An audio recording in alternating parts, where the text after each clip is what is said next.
Good afternoon, everyone. My name is Dave Haggoth with MLSC. It's my pleasure to welcome you to Air Canada Centre today for today's announcement by the Toronto Maple Leafs. Before we begin, I would just like to make a quick reminder for media that we'll have microphones available on both sides of the room for you to ask your questions. I'd like to now introduce our head table speakers. To my immediate left, Brendan Shanahan, President and alternate Governor for the Toronto Maple Leafs. And of course, to Brendan's left, newly announced General Manager of the Toronto Maple Leafs, Lou Lamoriello. It's my pleasure to now turn things over to Brendan Shanahan. Thank you, Dave. I'd first like to thank the New Jersey Devils and for giving me the opportunity to even speak with Lou, specifically Josh Harris and David Blitzer. They have been a class organization throughout. I've had several conversations with them before, during, and after. The New Jersey Devils, starting with Lou Lamoriello and carrying on by the group that is there right now, is a complete class organization with a great fan base. Obviously a team that's close to my heart because they drafted me several years ago. And I want to thank them for the class that they have shown throughout this entire process. I'd also like to acknowledge Larry Tannenbaum, who's here, Dale Assman, George Cope, Guy Lawrence, and our entire board of directors, who also are so responsible for allowing me to do the things that I've done this summer to bring Toronto and the Toronto Maple Leafs what I consider to be the best available talent in order for us to get back to where we want to be as a hockey team. I'd also like to thank all the fans and the media for coming out here today. I realize it was short notice on a Thursday afternoon in the middle of the summer and Pan Am games going on, so I'd like to thank all of you. And it's my privilege to, at this point, announce and introduce formally somebody that I go back a long way with, that I think will fit in very, very well and be an incredible boost to what we are trying to accomplish here in Toronto. The 16th General Manager of the Toronto Maple Leafs, Lou Lamoriello.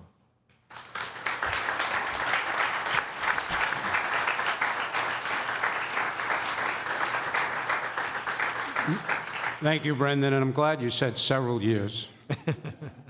I'd like to also repeat what Brendan said. I'd like to thank Josh Harris and David Blitzer for giving me the opportunity to speak to Brendan, because unless they allowed that, this day would not have come about. Also, I'd like to thank Larry, for also participating with me and encouraging me that this was the place to come. And I'm excited. I don't know any other way to put it. I've been very fortunate to be in an organization for a good number of years with a tremendous fan base.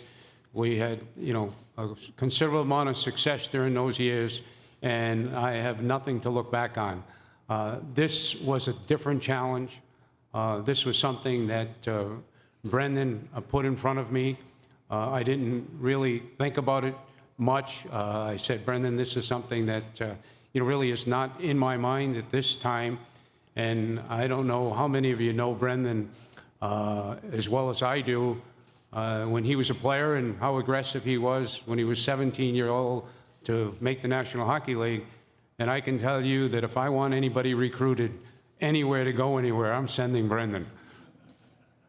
But yeah, really and truly, for me, it's an honor to be here today.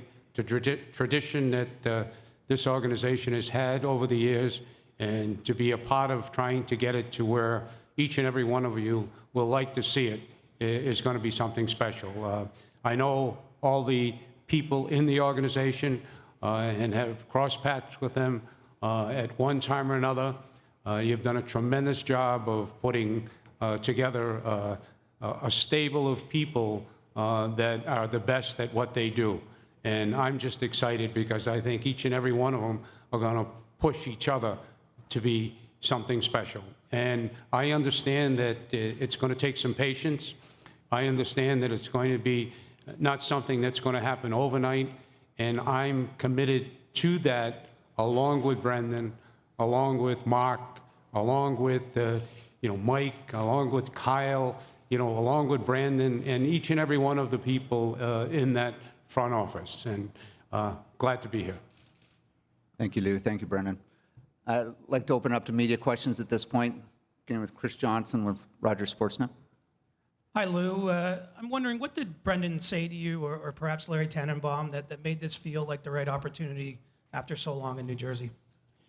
Well, after I decided to maybe form a transition and bring in Ray Sherrill and maybe take life a little easier and become president, something that Josh Harris and David Blitzer and I talked about a couple of years ago, and become a lifetime devil, really.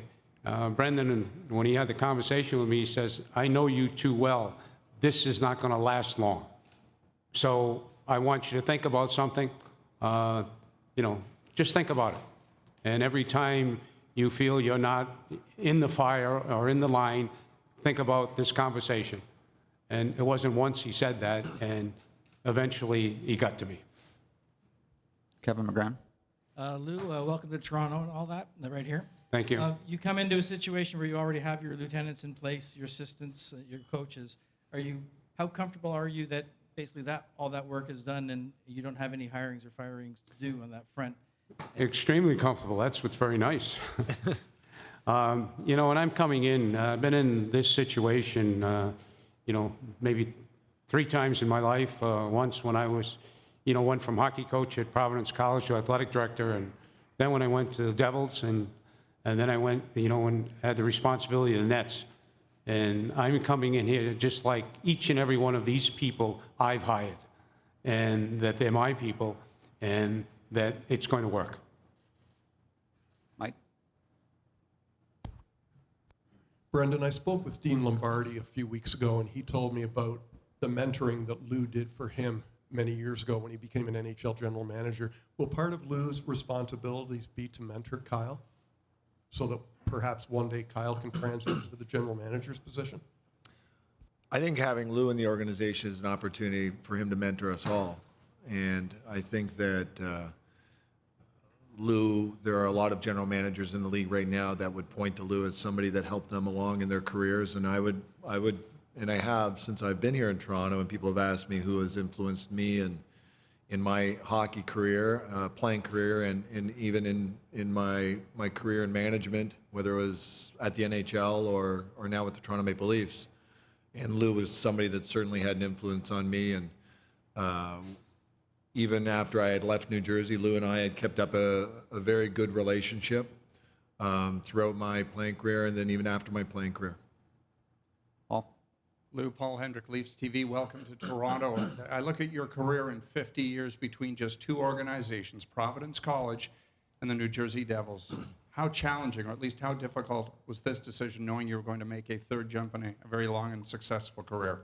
Well, I can assure you it was not an easy decision for a lot of different reasons when you're with an organization as long as I was, and very similar to when I left Providence College to go to New Jersey. It wasn't easy. But I've always said anything easy isn't worth it. Anybody can do it. This is a challenge, and I'm extremely excited about it. And I'd like to answer that question that someone asked Brendan about Kyle. I think that he's a young fellow who has tremendous abilities. I know of his background, and if he doesn't become a general manager here, and I'm not going to be here, for a lifetime, it's going to be his fault. Rosie. Hi, Lou. Rosie DeMano from the Toronto Star. We're here. Hello. Mentor, eminence grise, these are nice words. I was just wondering if you can also tell us about, will you be assuming all the usual duties that go to a GM? Would you be able to make unilateral decisions, executive decisions, without consulting this committee and for a hire or trade or whatever? Well, first of all, no one makes any decision without consulting the people that are around them and their supporting staff. But if you know anything about me, we'll make the decisions. Lou, Ken Campbell from the Hockey News. Hi, Lou. Welcome to Toronto. Thanks, Ken. About a week and a half after the puck drops, you're going to turn 73. You've got 3 cups. You're already in the Hall of Fame, for goodness sake. What drives you to accept a challenge like this one at this stage in your career? Nothing different that's driven me all my life. It's winning. And the commitment that the Toronto Maple Leafs have made with the board and the decisions they made when they brought Brendan in, and then they brought Mike in, and knowing tradition, to me, the only thing that can happen is having success. And I think what I hope to bring is just do as many little things as we possibly can from experience, and then allow the end result to take care of itself. Winning doesn't happen because you say it. It happens because of everything you do that leads to it. And the challenge is, in where I'm at right now, I feel good physically, I feel good mentally, up to this point, unless you wear me out. It's exciting and challenging. The challenge is to get it on an upward scale. Lance? With the Toronto Sun, Brendan, you can talk about Lou's direct influence on you, both as Sorry, I didn't hear you at the end. on you as a player and also in management. Well, as a player, I think that I went into New Jersey as an 18-year-old, and I think Lou had a unique experience at that time coming from college, where he had dealt for many years with players that were my age. So it wasn't just being a rookie in 18, but the kind of things that go through your mind when you're an 18, 19, 20-year-old.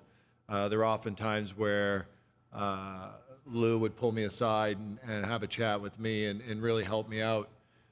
And I think you don't even realize sometimes when you're a kid, when you're a young person, the impressions that someone is leaving on you. And whether it's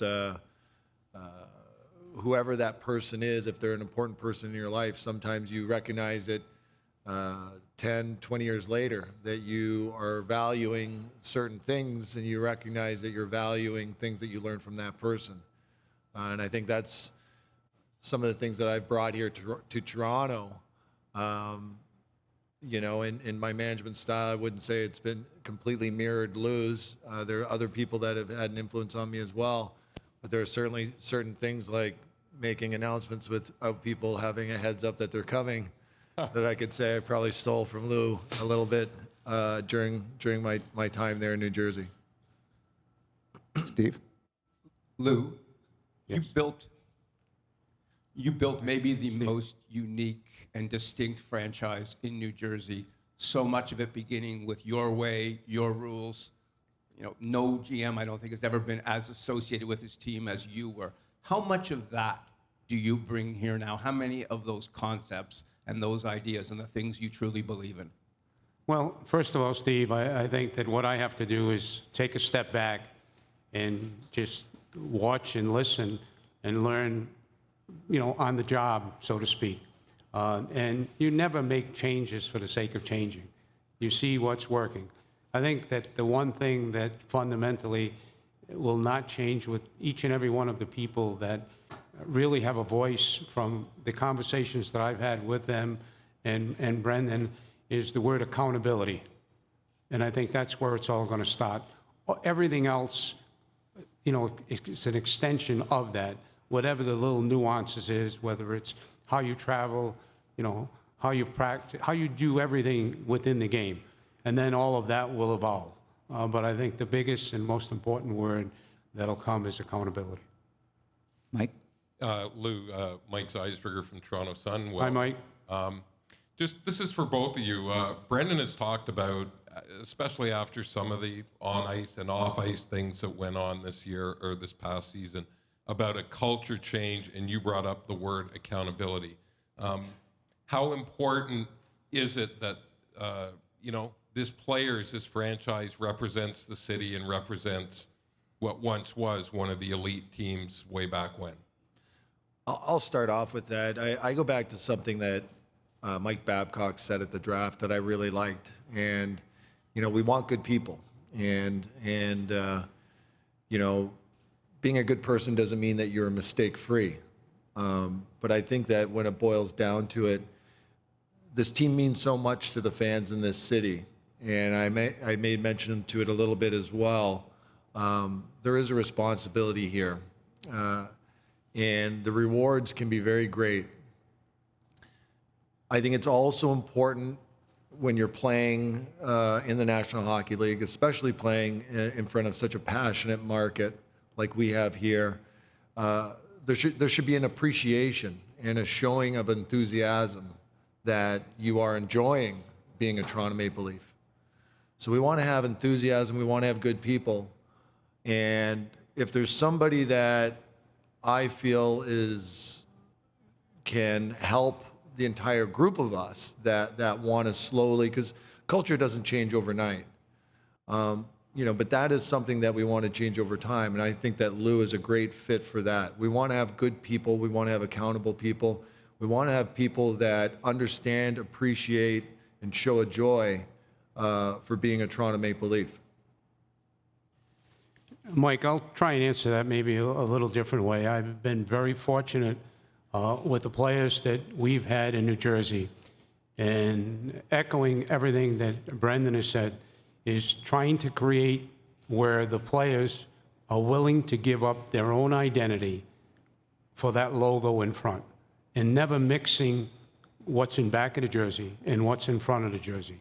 And that has to be something that is transmitted throughout each and every player, no matter what their abilities are.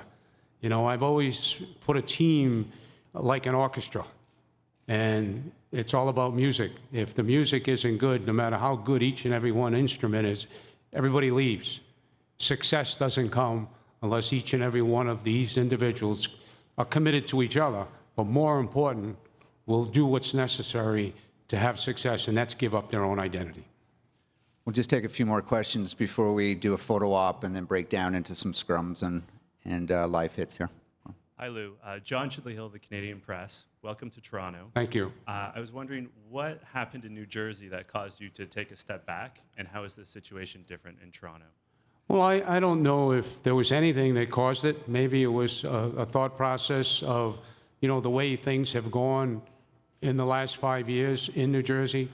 There's a lot of things that have transpired there that really, some are public and some are not, with references to changes of ownership. And I would say things that just weren't the way they were in the past, and you weren't allowed to do some of the things for financial reasons, to be perfectly honest. And it really started to change a little. And I think that when Josh Harris and David Blitzer came in, they changed that. And I just felt that maybe there was a change in a thought process as far as a transition. And I decided to look that way. And then when this situation came about, it just raised my level back to where it had been about 5 years ago.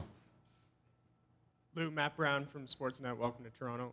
Brendan, for you, was Lou the number one target the whole time? Was there ever a point when you felt he wasn't going to come to Toronto and you started to look elsewhere? Well, I think it was my responsibility to have other options, but Lou I thought was the best fit for us here in Toronto.